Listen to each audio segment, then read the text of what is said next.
Halo semuanya, perkenalkan nama saya Noela Rastumorang dari Universitas Pelita Harapan, Prodi D4 Teknologi Laboratorium Medis dari kelompok 2 akan membahas tentang Electrolyte Analyzer oleh Bapak Ahmad Faurozi, JS, SSI, MSc dengan mata kuliah Instrumen Laboratorium Medik.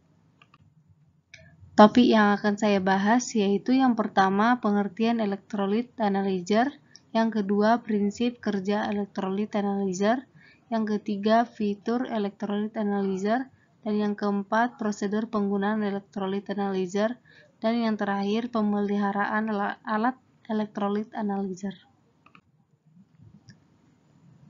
Electrolyte Analyzer merupakan alat yang digunakan untuk menilai kadar elektrolit dalam darah meliputi natrium atau Na, kalium atau K, dan klorida atau Cl yang diperlukan dalam keadaan darurat terutama pada pasien dengan dehidrasi.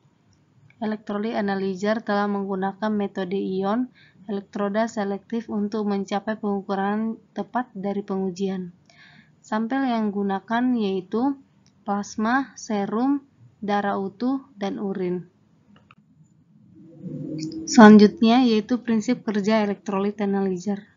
Prinsip kerja alat ini yaitu sampel akan ditarik oleh elektroda yang sensitif terhadap ionin tersebut, kemudian digunakan elektroda reference untuk membandingkan naik turunnya potensial. Prinsip pengukuran Electrolyte Analyzer pada dasarnya adalah elektroda membran yang selektif merespon keberadaan ion lain dalam larutan serta spesifik menyelidiki keberadaan gas dan ion dalam satu larutan.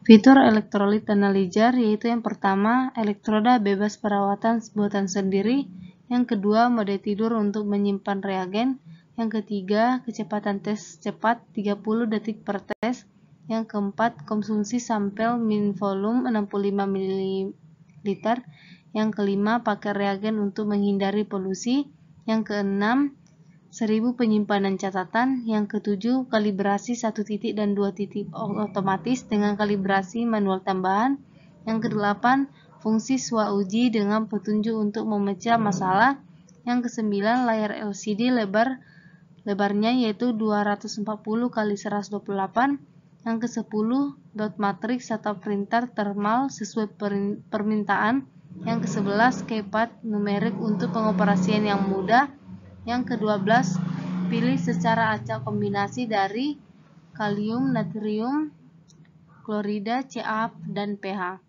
Yang ke-13 prosedur pembersihan efisien tinggi terbaik untuk sampel berlemak. 14 kalibrasi otomatis pada alarm. 15 nilai QC tinggi, sedang, dan rendah disediakan untuk menyesuaikan linearitas. Yang ke-16 port RS232 tersedia. 17 kemiringan dan intercept disesuaikan untuk memastikan akurasi dan linearitas. 19 peringatan perawatan elektroda. 20 wadah tertutup untuk kalibrasi dan limbah yang mencegah pencemaran bioorganik, dan yang terakhir volume sampel otomatis yaitu 39 sampel.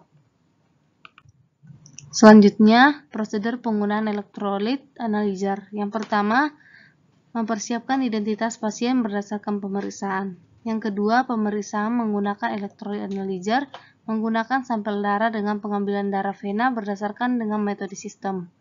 Yang ketiga, sampel darah dibiarkan membeku menggunakan sentrifuge dengan kecepatan 3000 rpm atau resolusi per menit.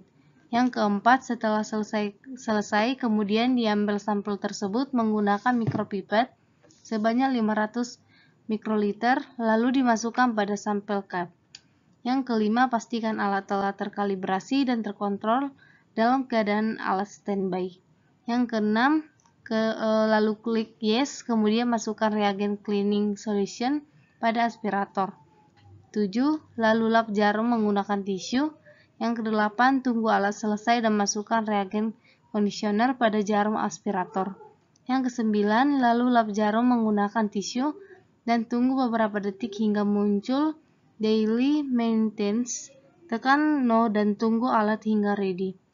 Selanjutnya, buka pintu aspirator dan tunggu bunyi bim dan masukkan sampel, lalu tutup pintu aspirator dan tunggu hasilnya. Dan yang terakhir, catat hasil yang muncul pada layar. Pada tahap post-analitik dilakukan pencatatan pemeriksaan.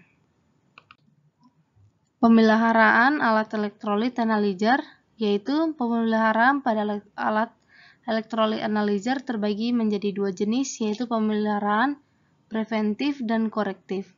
Yang pertama, pemeliharaan preventif atau PP adalah kegiatan pemeliharaan yang dilakukan secara terjadwal untuk memperpanjang umur peralatan dan mencegah kegagalan pada alat elektrolit analyzer, yaitu dengan kalibrasi, penggantian bagian, pelumasan, dan pembersihan.